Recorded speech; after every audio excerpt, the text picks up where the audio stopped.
میلاد النبی صلی اللہ علیہ وسلم کی آمد ہے۔ پوری دنیا کے اندر اللہ کے رسول علیہ السلام کے عشاق جشن میلاد منا رہے ہیں۔ جیسی افق پر ربیع الاول شریف کا چاند نظر آتا ہے، پوری دنیا میں آمد رسول کے ڈنکے بجتے ہیں، ڈنکے بجائے جاتے ہیں۔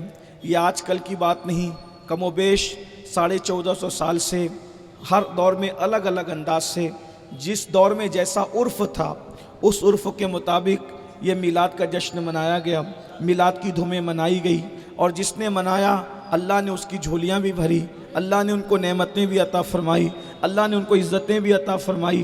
شیخ محقق شیخ عبدالحق محدث دہلوی رحمۃ اللہ علیہ، محقق علی الاطلاق ہندوستان میں علم حدیث جن کی محنتوں کا ثمر ہے، وہ فرماتے ہیں کہ جس جگہ پر رسول اللہ کی میلاد پڑھ لی جاتی ہے، جس جگہ پہ رسول اللہ کی میلاد پڑھ دی جاتی ہے، سال بھر اللہ تعالیٰ اس جگہ کو مصیبتوں سے بچا لیتا ہے، بلاؤں سے بچا لیتا ہے، مشکلات سے بچا لیتا ہے۔ ایک دور تھا جب وبائیں آتی تھی اس دور میں تو لوگ ماسک باندھ کر نہیں پھرتے تھے، جب وبائیں آتی تھی تو لوگ میلاد النبی حضور کی میلاد پڑھتے تھے، اس کی برکت سے، میلاد کی برکت سے بلائیں ختم ہو جاتی تھی۔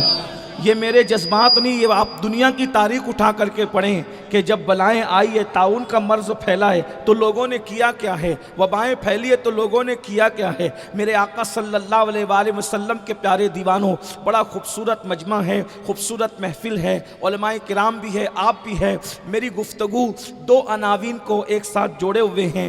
ایک بات تو یہ ہے کہ اللہ کے رسول صلی اللہ علیہ وآلہ وسلم کی میلاد کا ہم جشن مناتے ہیں، الحمدللہ۔ اس کے لیے ہمارے پاس قرآن سے دلیل ہے، حدیث سے دلیل ہے، صحابہ کرام کے اعمال سے دلیل ہے، اسی طرح اولیاء اللہ کے اعمال سے دلیل ہے، صالحین کے طور طریقے سے دلیل ہے۔ الحمدللہ مناتے تھے، مناتے ہیں اور مناتے رہیں گے۔ یہ مقدر کی بات ہے، یہ تقدیر کی بات ہے، یہ تقدیر کی بات ہے۔ کچھ لوگ ایسے ہیں کہ جو لوگ آزادی، جو دنیا بھر میں جو ممالک آزاد ہوئے ہیں، دنیا بھر کی بات کر رہا ہوں، کسی ایک ملک کی بات نہیں، یہ مقدر کی بات ہے کہ کچھ لوگ ان کا جشن مناتے ہیں جنہوں نے ملک کو آزاد کرایا، اور کچھ لوگ وہ ہیں جو اس کا جشن مناتے ہیں جس نے پوری کائنات کو ظلم سے آزاد کرایا، جس نے پوری کائنات کو کفر سے آزاد کرایا۔ یہ بہت بڑی بات ہے۔ ہم حضور کا جشن مناتے ہیں جلوس کی شکل میں، جلسے کی شکل میں، الگ الگ انداز سے مناتے ہیں، لیکن مسلمانوں، میرے بھائیوں، ہمیں پہلے یہ معلوم کرنا ہوگا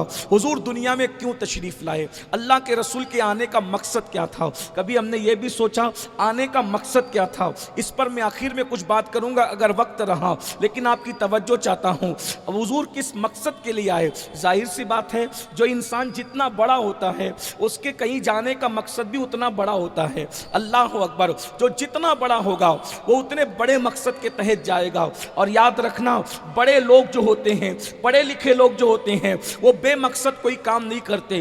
ہم لوگ بے مقصد کام کر لیتے ہیں، لیکن حکمت والے لوگ، حکیم لوگ بغیر کسی حکمت کے، بغیر کسی مقصد کے کوئی کام نہیں کیا کرتے۔ اللہ اکبر، اندازہ فرمائیں اللہ کے رسول دنیا میں کیوں تشریف لائے، آمد رسول کا مقصد کیا ہے، اس کو ہم نے بھلا دیا ہے۔ اس پر آخر میں گفتگو ہوگی، لیکن پہلے آنے والا کون ہے؟ مقصد تو بہت بڑا لے کر کے آیا ہے، لیکن آنے والا کتنا بڑا ہے؟ اس کی وجہ یہ ہے، جب کسی کام کے لیے کسی کو میدان میں اتارا جاتا ہے، جب کسی کام کے لیے کسی کو میدان میں اتارا جاتا ہے اور وہ کام کرتا ہے، تو کام کرنے کے بعد جب وہ واپس آتا ہے تو اس کے بعد پھر اسی کام کو کرنے کے لیے جب دوسرے کو بھیجا جاتا ہے تو پھر اس کی طرح نہیں بھیجا جاتا۔ صرف سمجھانے کے لیے کہہ رہا ہوں، ملانے کے لیے نہیں۔ آپ کی توجہ، مثال کے طور پر آپ نے میدان میں کسی پہلوان کو اتارا اور سامنے پہلوان کھڑا ہوا تھا، یہ پہلوان گیا، اس نے اپنا کام کیا، ناکام نہیں ہوا، اس نے اپنا کام کیا، لیکن اپنا کام کرنے کے بعد جب وہ واپس پلٹا تو اب جب ادھر سے جو دوسرا جائے گا تو دوسرا اس سے طاقت میں زیادہ ہوگا، اس سے قوت میں زیادہ ہوگا۔ یہ بات آپ اچھی طرح جانتے ہیں، اصول ہے، دنیا کا اصول ہے، دستور ہے۔ مثال کے طور پر اللہ اکبر، یہ آپ نے پہلوانی کی بات سن لی، اسی طرح کرپشن کو لے لیں کہ آپ نے کسی سپاہی کو بھیجا، جاؤ جا کر کے یہ سب جو ہے وہ جوئے کی دکانیں بند کراؤ، شراب کی دکانیں بند کراؤ، زنا کے اڈے بند کراؤ۔ وہ گیا، اس کی بات لوگوں نے نہیں مانی، وہ واپس آیا، تو آپ کیا کریں گے؟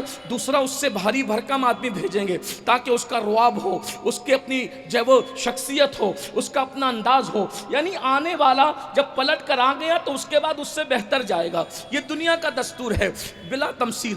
ایک اور بات سن لیں، مثال کے طور پہ آپ نے کوئی جلسہ سجایا، جلسے کے اندر ایک عنوان رکھا، ایک بندہ بول گیا، کچھ کمی رہ گئی، دوسرے کو بھیجیں گے تو اس سے بہتر تاکہ وہ اس کمی کو پورا کر سکے۔ پھر وہ بول گیا، پھر اس کے بعد بھیجیں گے تو اس نے جو کمی رکھی تھی اس کمی کو بھیجنے والا اس سے زیادہ باصلاحیت بھیجیں گے۔ یہ ہے کہ نہیں ہے؟ لیکن جو آخری میں آئے گا وہ سب سے زیادہ باصلاحیت ہوگا تاکہ وہ سب کی کمی کو پوری کر سکے، سب کی کمی کا ازالہ کر سکے۔ اب آئیے بلا تمثیل، اس کائنات کے اندر کرپشن کو روکنے کے لیے، جرائم کو روکنے کے لیے، گناہ کو روکنے کے لیے، غلبہ دین کے لیے، اسلام کی اشاعت کے لیے، اللہ اکبر، اللہ نے کم و بیش 1,24,000 اپنے نمائندوں کو بھیجا۔ کبھی حضرت آدم تشریف لائے، کبھی حضرت شیش تشریف لائے، کبھی حضرت نوح تشریف لائے، کبھی حضرت یوسف تشریف لائے، کبھی حضرت ابراہیم تشریف لائے، کبھی حضرت اسماعیل تشریف لائے، کبھی حضرت موسیٰ تشریف لائے، کبھی حضرت عیسیٰ تشریف لائے۔ سب آئے اور آنے کے بعد ہر نبی نے اللہ کے بندے جو راستہ بھٹک چکے تھے ان کو ہدایت کی طرف لانے کے لیے بھرپور کوششیں کی، اور وہ اپنی کوششوں میں کامیاب بھی رہے، لیکن وہ اللہ کے حکم کے پابند تھے۔ ہر بندہ خدا کے حکم کا پابند ہے۔ جب ان کا وقت پورا ہو گیا وہ واپس چلے گئے۔ اللہ اکبر، ایک گیا دوسرا آیا، ایک گیا دوسرا آیا، ایک گیا دوسرا آیا، لیکن جب 32 سال کی عمر میں کم و بیش اللہ نے اپنے پیغمبر کماری بطول مریم سے پیدا ہونے والے کلمت اللہ روح اللہ حضرت سیدنا عیسیٰ علیہ السلام کو آسمان پر اٹھا لیا، تو اس وقت کائنات کے اندر کفر، شرک، بد مذہبی، گندگی، زنا، شراب، جوا، ساری گندگی کائنات میں پھیل گئی۔ اللہ اکبر، اندازہ فرماؤ مسلمانوں، اپنے نبی کی عظمت کا اندازہ لگاؤ۔ جتنا اندھیرا ہوتا ہے روشنی اتنی زیادہ ضرورت پڑتی ہے اس کی۔ مثال کے طور پر اگر گھر میں روشنی کرنا ہو ایک بلب سے کام چل جائے گا، لیکن اگر میدان میں روشنی کرنا ہو تو بلب اس کو پورا نہیں کر سکتا۔ اللہ اللہ، جتنے انبیاء آئے کوئی نبی عالمی نبی بن کر نہیں آیا۔ کوئی خطے کے لیے، کوئی قبیلے کے لیے، کوئی علاقے کے لیے، کوئی خاندان کے لیے، کوئی ملک کے لیے، کوئی گاؤں کے لیے، کوئی ریاست کے لیے، لیکن جب مشرق سے لے کے مغرب تک، شمال سے لے کے جنوب تک کفر کی تاریکی پھیلی، شرک کی تاریکی پھیلی، تو اللہ نے آخری نبی بنا کر کے میرے اور تمہارے رسول کو اس زمین کے اوپر بھیجا۔ اللہ اکبر، ارے جب بعد میں جو آتا ہے وہ پہلے والوں سے بہتر ہوتا ہے۔ 1,24,000 کم و بیش اپنا اخلاق، اپنا کردار، اپنا حسن، اپنا تقوی، اپنی پرہیزگاری کا لوہا منوا چکے تھے۔ آخری میں جس کو بھیجا اسے ساری صفات کا مظہر اتم بنا کر کے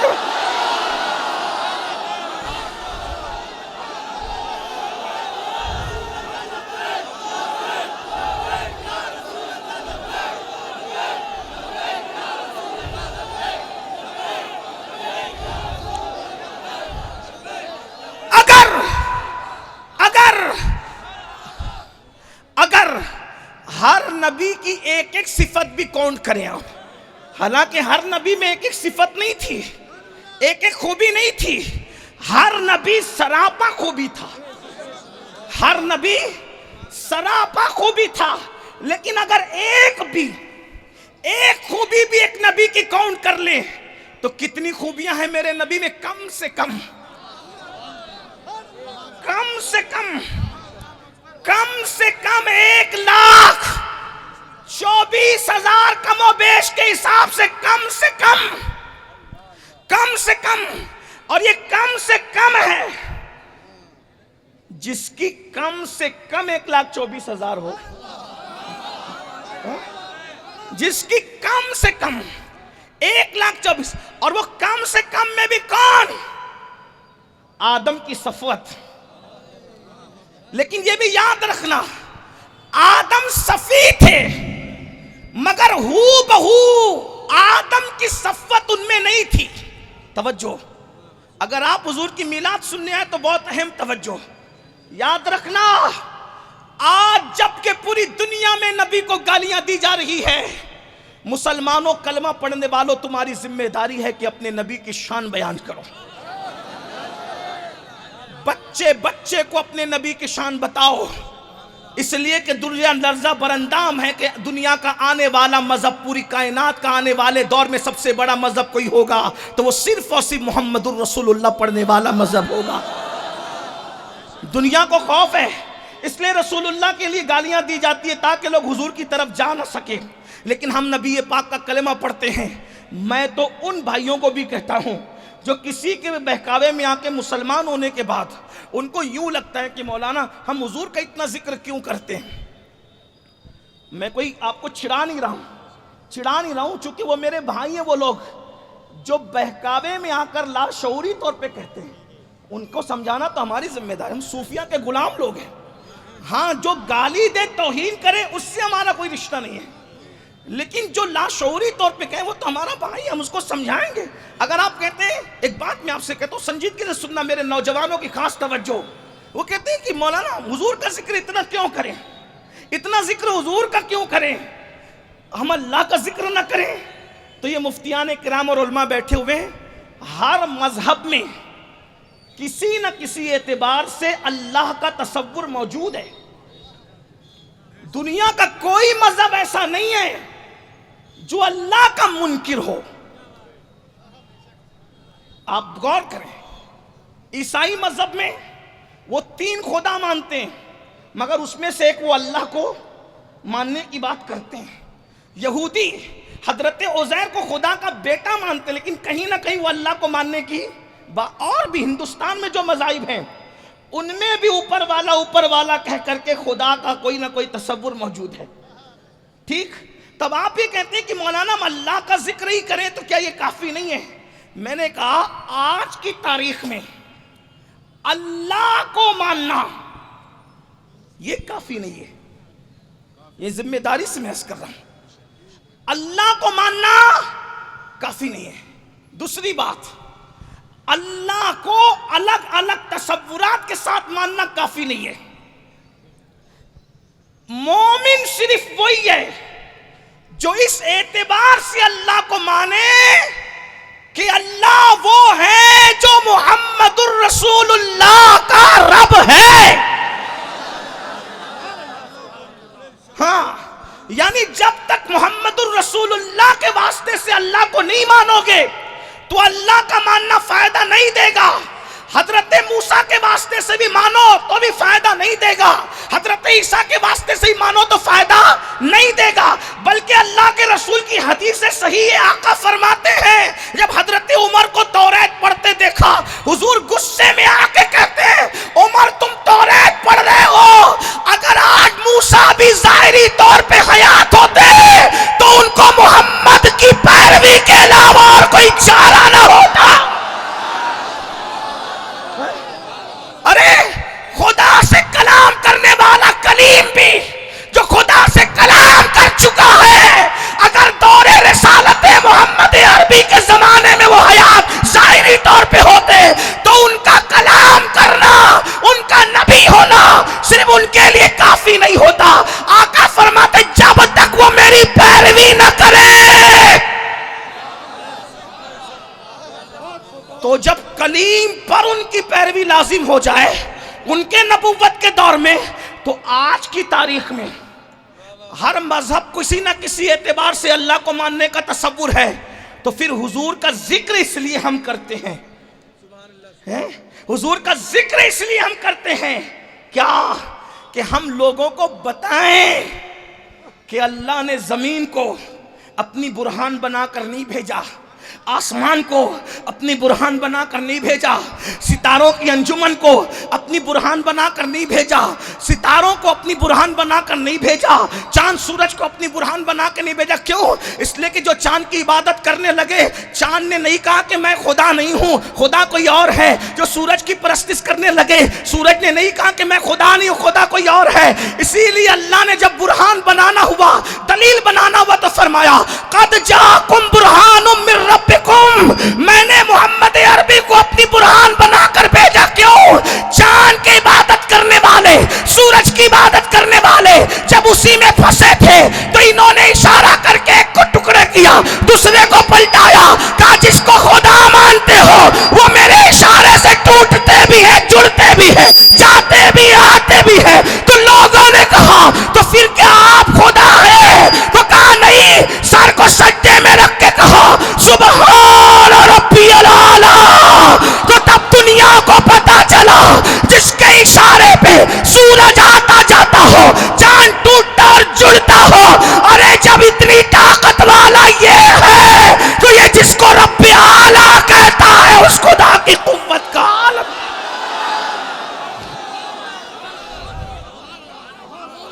میری گزارش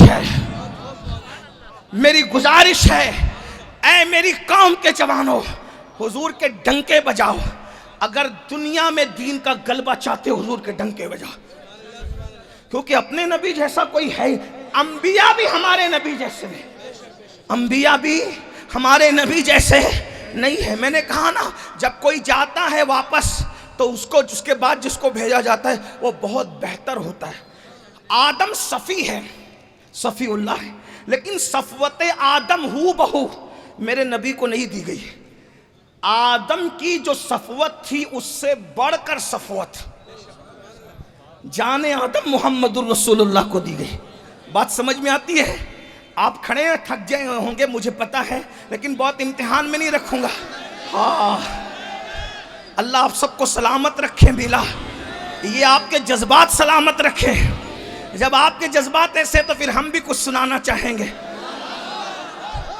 توجہ، حضرت آدم کو جو صفوت دی گئی تھی، ہو بہو وہ صفوت میرے آقا میں نہیں ہے، اس سے بڑھ کر ہے۔ ٹھیک؟ حضرت آدم کو جو شان دی گئی تھی، حضرت آدم کو جو شان دی گئی تھی، ہو بہو وہی شان آدم والی علیہ السلام میرے آقا میں نہیں ہے، اس سے بڑھ کر ہے۔ توجہ آپ میری طرف۔ مفتی صاحب کی طبیعت علیل ہے، اللہ انہیں شفا دے، آپ میری طرف توجہ رکھیں۔ یہ بزرگ لوگ دعا دینے آ جاتے ہیں، اتنا ہی کافی ہے۔ ٹھیک؟ آپ کی توجہ ہے میری طرف۔ شان آدم جو تھی ہو بہو وہی حضور کو نہیں دی گئی۔ وجہ؟ کیونکہ وہ آدم ہے، وہ جانے آدم ہے، وہ آدم ہے، وہ جانے آدم ہے۔ آپ کی اگر توجہ ہے تو سنیں، مثال کے طور دیکھو، سمجھانے کے لیے کہتا ہوں۔ حضرت آدم کی شان کیا؟ اسجد لآدم، آدم کو سجدہ کرو۔ دھیان ہے نا سب کا اس طرف؟ ہاں، خدایا میری زبان پر یہ کس کا نام آیا؟ اللہ کے محبوب کا نام آیا زبان پہ۔ آدم علیہ السلام کی شان کیا؟ اسجد لآدم، آدم کو سجدہ کرو۔ سیدنا آدم علیہ السلام کو سجدہ کرنے کا حکم دیا، سب نے سجدہ کیا۔ سب نے کیا کہ نہیں کیا؟ سب نے کیا، سب فرشتوں نے کیا، سب شریفوں نے کیا، سب اللہ والوں نے کیا۔ جتنے اللہ والے تھے سبوں نے سجدہ کیا۔ توجہ آپ کی میری طرف، آپ کوئی آپس میں بات نہ کریں، آقا کا ذکر ہو رہا ہے، سب میری طرف توجہ رکھیں۔ حضرت آدم کو سب نے سجدہ کیا، ایک نے نہیں کیا، آپ سب کو معلوم ہے کس نے نہیں کیا۔ ٹھیک ہے، اچھا وہ کہہ رہا تھا کہ میں سب سے بڑا موحد ہوں، یعنی میں اللہ کو صرف مانتا ہوں بس، اور اللہ کے سوا میں کسی کو نہیں مانتا۔ تو اس ملا جی کو اللہ نے فرمایا کہ تو نکل۔ یہ صرف اللہ کو ماننے والا فلسفہ نہیں چلے گا۔ دیکھ رہے ہیں آپ، یہ بات ہے۔ میں کسی کو ٹوینٹنگ نہیں کر رہا ہوں، صوفیہ کا غلام ہم، ٹوینٹنگ کرنے والے لوگ نہیں، لیکن جو اس ملا جی کی بات کر رہا ہوں، جو فرشتوں کا استاد تھا، یہ فرشتوں کا استاد بھی امام المتکلمین نے اس کو لکھا ہے، اور بھی بزرگوں نے لکھا ہے، لیکن توجہ آپ کی میری طرف ہونی چاہیے۔ اس نے کہا اللہ میں تو صرف تجھے مانوں گا بس، اب میں نے آدم کو نہیں ماننا، کیونکہ آدم کون ہے؟ غیر اللہ ہے۔